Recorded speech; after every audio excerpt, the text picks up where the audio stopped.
Hello. Test mic. Test.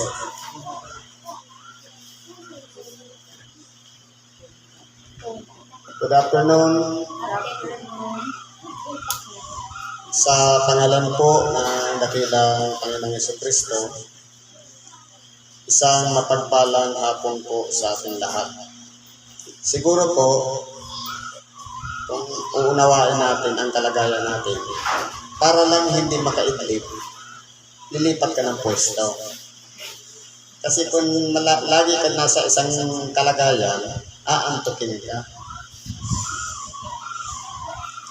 Ibig sabihin, lahat ng mga nagpaliwanag dito, very convincing. Marami na ang sumang-ayon. Kaya tumatangok-tangok na.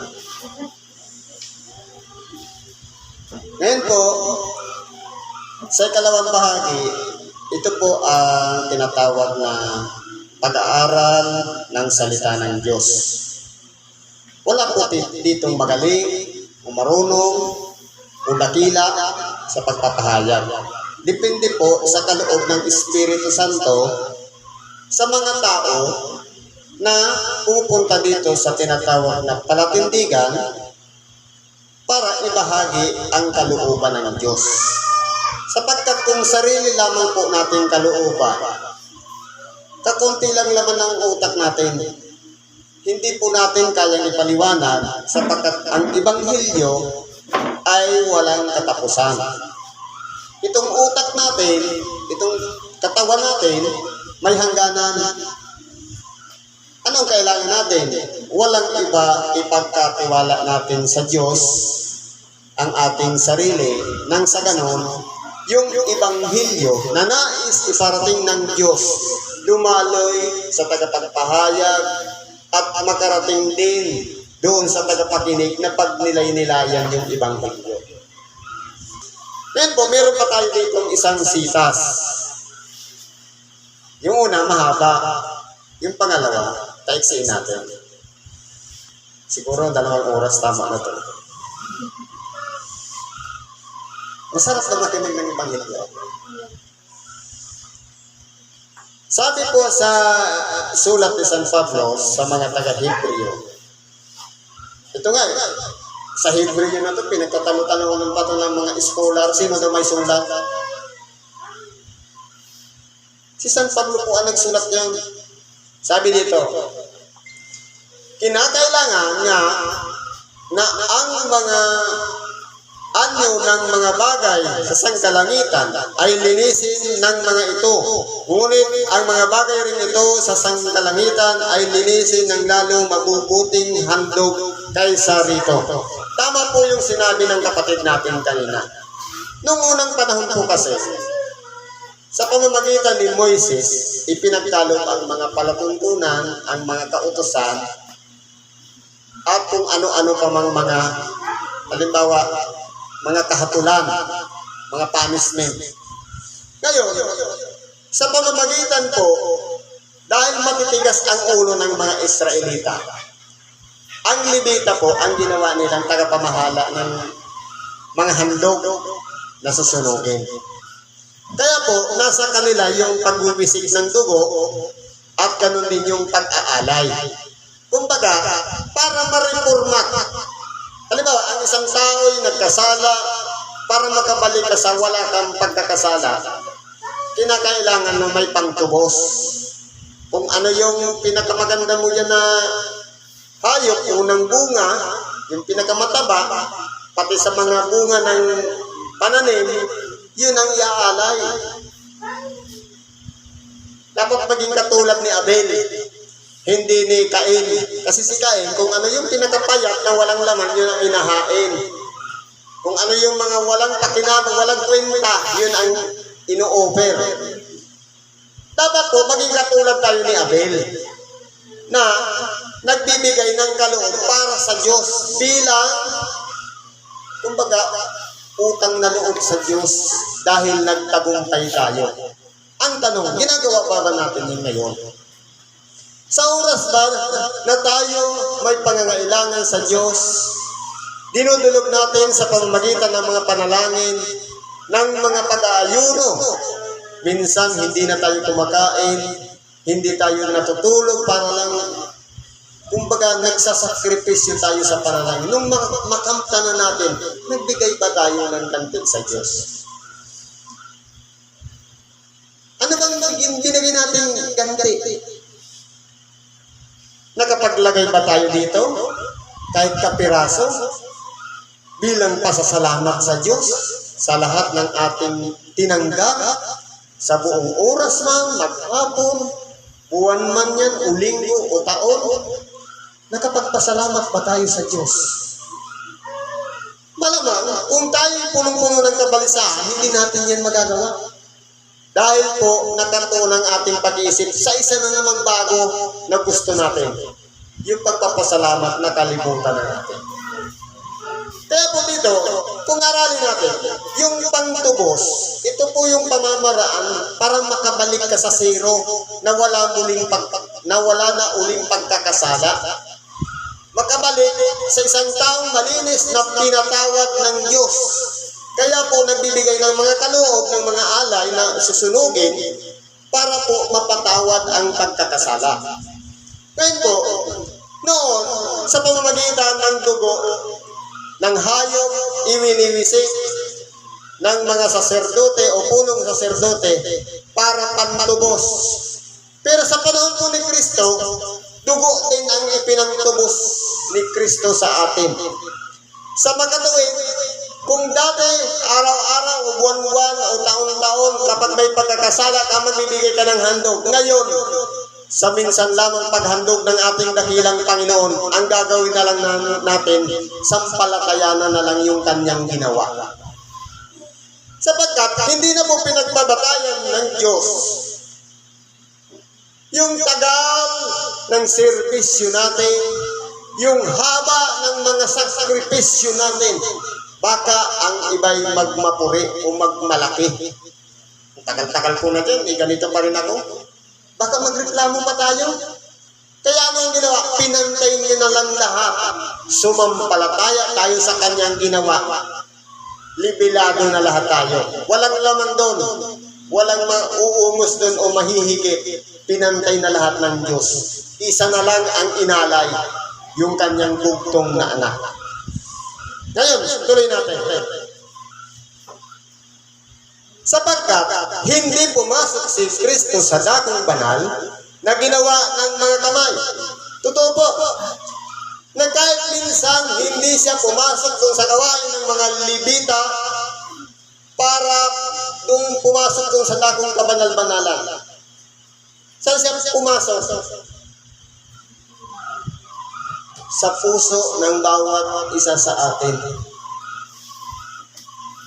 Baliktad nga ngayon para maging banal tayo. Sabi kanina, ipinanganak ang ating dakilang Panginoon dito sa ibabaw ng lupa sa pamamagitan ni Maria. Ang tanong, ano yung pinaglagyan kay Jesus? Isang maruming sapsaba. Na iyon ay ipinakikilala ng Diyos ang ating mga pusong marurumi, punong-puno ng pagkakasala, ng katampalasayan, at kung ano-ano pa bang mga gawain masama. Pero nung pumasok ang salita ng Diyos sa ating mga tainga at sinigap nating unawain ang Ebanghelyo nakapasok sa ating mga puso, binago ang dati nating pagkatao na kung dati tayo'y mapagtungayaw, sinungaling, tayo'y kung ano mapanglibag sa kapwa at kung ano-ano pang masamang gawa sa ating kapwa. Kapag ang salita ng Diyos ang nandidiyan na sa ating puso, babaguhin na po tayo. Sapagkat sinasabi, hindi ko na isusulat pang aking mga kautusan sa pamamagitan ng mga tapyas na bato, kundi sa isang pusong laman. Sa makatuwid, ituturo na sa atin ang mga gawang mga mabuti, sumasang-ayon sa kanyang kalooban. Ang tanong, nandiyan ba siya sa kalooban natin? Sa bawat araw ba ng ating ginagawa, nariyan siya. Kapag tayo ay nagpapasya, sinasangguni natin siya.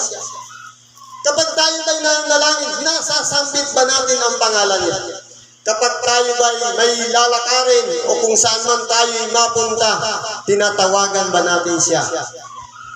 Ang nangyari, kapag oras lang ng kailangan, saka tayo kukunik, dapat araw-araw, oras-oras na kakunik. Kung maaari, sana papasukin na natin dyan. Hindi yung kung kailan lang may kailangan, saka tayo kukunik sa Diyos.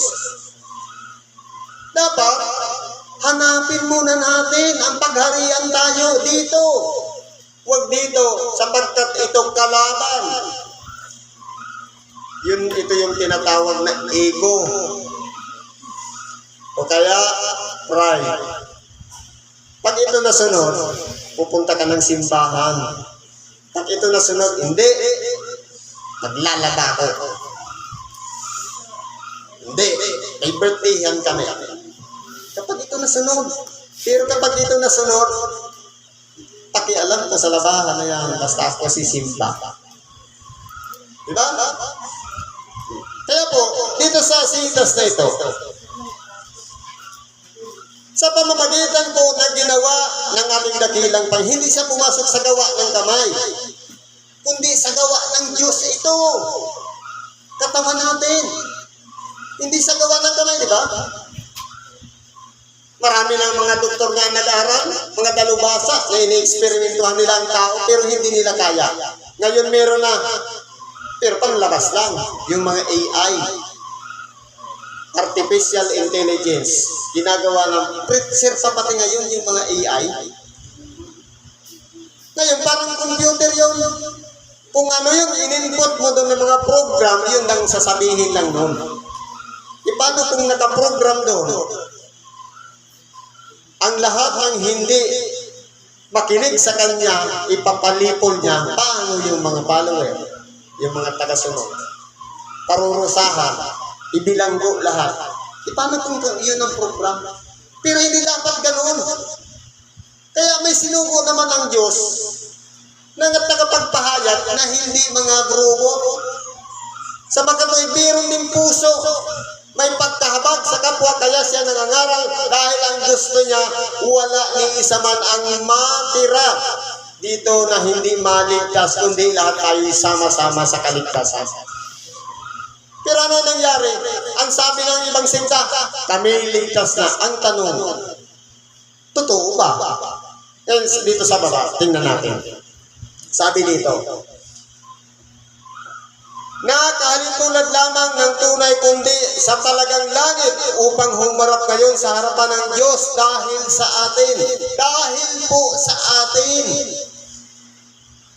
Kapag naroon siya sa ating puso, binago tayo, malakas din ang loob natin na sasabihin natin na mapapabilang din ako sa kanyang kaluwalhatian sapagkat naroon niya siya nananahan sa buhay natin.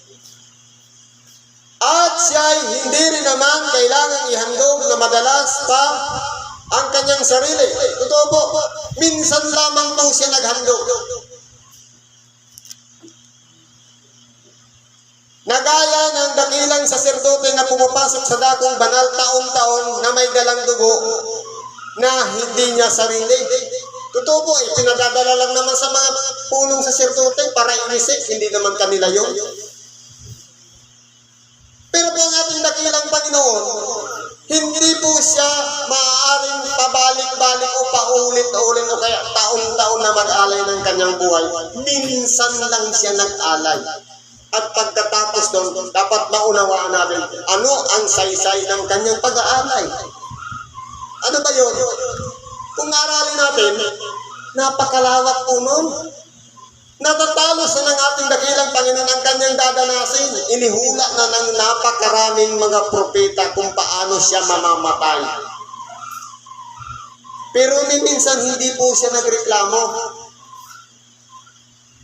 Dahil ang gusto niya, masunod ang kalooban ng Ama at hindi ang sarili niyang kalooban. Hindi ba kasi sinusubok siya? Anong sabi ng nasa kaliwa niya? Kung ikaw nga ang anak ng Diyos, kumalag ka dyan sa iyong sarili, bumaba ka dyan sa cross. Mabuti pa yung isa, hindi ka ba na nahabag o natatakot sa sinasabi mo? Siya hinahatulan, walang sala, tayo may sala. Kaya marapat lamang na tayo'y hatulan sapagkat tayo'y may pagkakasala, siya wala. Anong sabi niya sa ating dakilang Panginoon? Panginoon, kung nandun ka na sa iyong kaharian, alalahanin mo ako. Kinausap lang niya. Anong sabi ng ating dakilang? Ngayon, sinasabi ko, kakasamahin kita sa paraiso. Ganyan po mga po ang ating dakilang Panginoon. Kaya po, kung tayo naman po, tinawag ng Diyos, bagamat galing sa pagpapahayag ng Ebanghelyo o galing sa karamdaman, kaya tayo napunta dito, binago tayo ng Diyos, dapat palagi po natin sinusunod ang kanyang kalooban. Dapat hindi po tayo masuwain. Sapagkat sa mga minsang naliwanagan at nakalasap na ng kaloob ng Espiritu Santo, wala nang natitirang hain papatungkol sa kaligtasan. Ang kasunod po niyan, paghatol. Pero hindi po katulad ng paghatol dito sa mga tao na kinakailangan mo pa ng huwes, kinakailangan mo pa ng tagapagtanggol o taga-usig. Hindi na po. Anumang aral na napakinggan natin, tinanggap ng ating tainga, pumasok sa ating puso, inanalyze ng ating isip, nakasulat na yan sa ating puso. Ngayon, sa pagdating ng paghatol, kapag hindi mo yan ginawa, doon ka hatulan dahil may kasamang Espiritu Santo. Nung inilagay yan sa makatuwid ay nakakunik sa Diyos. Kaya anumang ginawa na pandaraya sa kapwa, hahatulan tayo. Hindi na natin kinakailangan na magtanggol. Sasabihin natin, Panginoon, nangaral ka na naman kami ng Ebanghelyo. Nagpagaling din naman kami ng karamdaman. Noon sabi, magsilayo kayo sa akin, hindi ko kayo nakikilala. Para makilala tayo ng lubusan, pagpasukin natin siya sa ating mga puso. Yan po ang dapat. Anong sabi dito? Sa ibang paraan ay kinakailangan na siya'y magbatang madalas mula nang itatag ang sanglibutan. Datapwat ngayon ay minsan siyang nahayag sa katapusan ng mga panahon upang alisin ang kasalanan sa pamamagitan ng paghahandog ng kanyang sarili. Kaya yan po ang ginawa ng ating dakilang Panginoon. Binili niya tayo sa pamamagitan ng kanyang dugo na walang katumbas na halaga. Sa makatuwid, ang gusto talaga ng Diyos, ang lahat ng tao'y makabalik sa Diyos. Pero po, dahil nga tayo may sariling pagpapasya, minsan matigas ang ulo, ayaw sumunod sa Diyos. Minsan palagi tayong mapagtutol katulad ng mga Israelita, matitigas ang ulo. Dapat po hindi ganun. Kundi kapag tayo po'y sumusunod, dapat 100% tayong sumunod. Yun po yung kalooban ng Diyos. Sapagkat wala na pong repetisyon yung kanyang pagpapapako sa cross. Pagkatapos ng ano ng kasunod, sabi dito, at kung paano itinakda sa mga tao ang mamatay na minsan, at pagkatapos nito ay ang paghuhukom. Kaya po, magpasalamat tayo kung sa pamamagitan ng karamdaman, tinawag tayo para makarinig ng Ebanghelyo, para magsisi ng ating pagkakasala. Mapalag po tayo. Sapagkat maparaan po ang Diyos. Marahil yung karamdaman dahil tinatanggap tayong anak, yun po yung palo.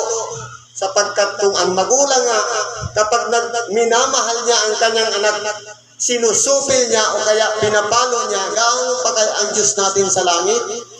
Nasa Hebreo 12 yan, 5-6. Na kinakailangan natin magpasakot sa Ama natin sa Espiritu sa makatuwid bagay ang Diyos. Kung tayo'y nagkaroon ng karamdaman, mapalad tayo, itinuturing tayong anak. Marahil kung hindi tayo pinapalo, mga anak tayo sa lakas. Ianak tayo ng Diyos, kaya po pinapakita niya ang kanyang pag-ibig sa atin Ang gusto niya, sumunod tayo sa Kanya bilang Ama natin. Tayo naman yung anak. Ngayon, ano ang ugnayan ng anak sa Ama? Kung tayo'y masuwayin, baka anak sa labas. Ano pang sabi dito? At gayon din naman si Kristo na inihandog na minsan upang dalhin ang mga kasalanan ng marami. Sa ikalaway, pakikita na hiwalay sa kasalanan sa ikaliligtas ng mga nagsisipaghintay sa Kanya. Kaya po, ang kaligtasan po, tatamuhin sa mga nagsisipaghintay. Ibig sabihin, hindi pa ngayon. Kaya paano sinasabi ng iba na kami ligtas na at kayo'y hindi? Ang tanong, totoo nga bang ligtas na? Kung tayo'y nagsisipaghintay, patungo yun sa kaligtasan. Baka ang sinasabi lang nilang kaligtasan na hindi sila napahamak maghapon. Pero ang sinasabi ditong kaligtasan, walang iba ang hindi na natin daranasin pa. Ang hirap doon sa nagliliyap na asupre o apoy sa makatuwid bagay na ikalawang kamatayan.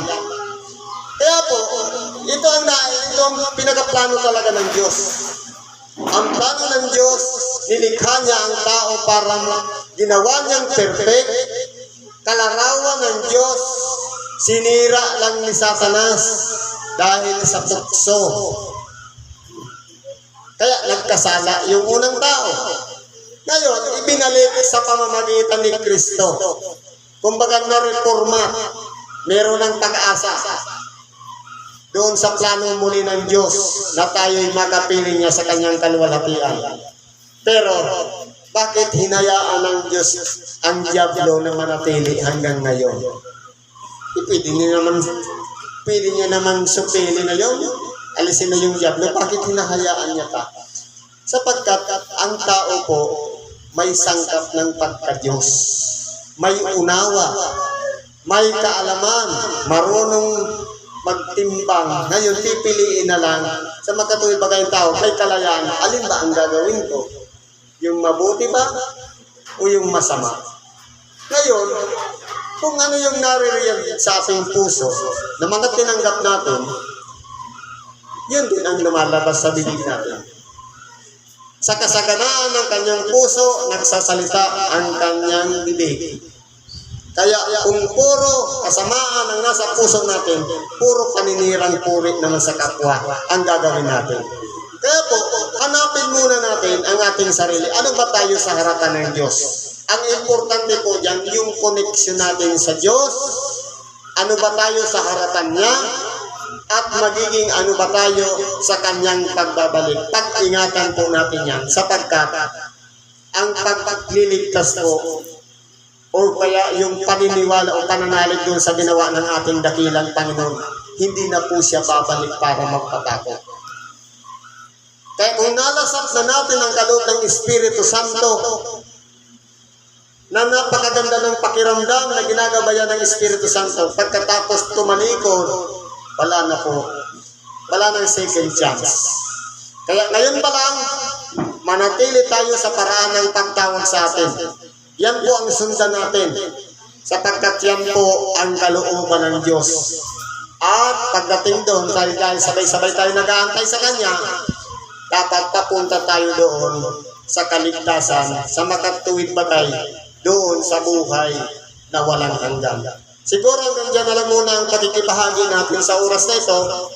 At anuman po ang ating mga kahilingan sa Diyos, karaingan man, problema man yan, karamdaman, o kung ano-ano pa man na balakid sa ating buhay, idulog natin lahat yan sa Diyos. At ipagkakaloob yan po sa atin kung tayo po'y pasasakop sa Kanya. Salamat at isang magandang hapon sa ating lahat.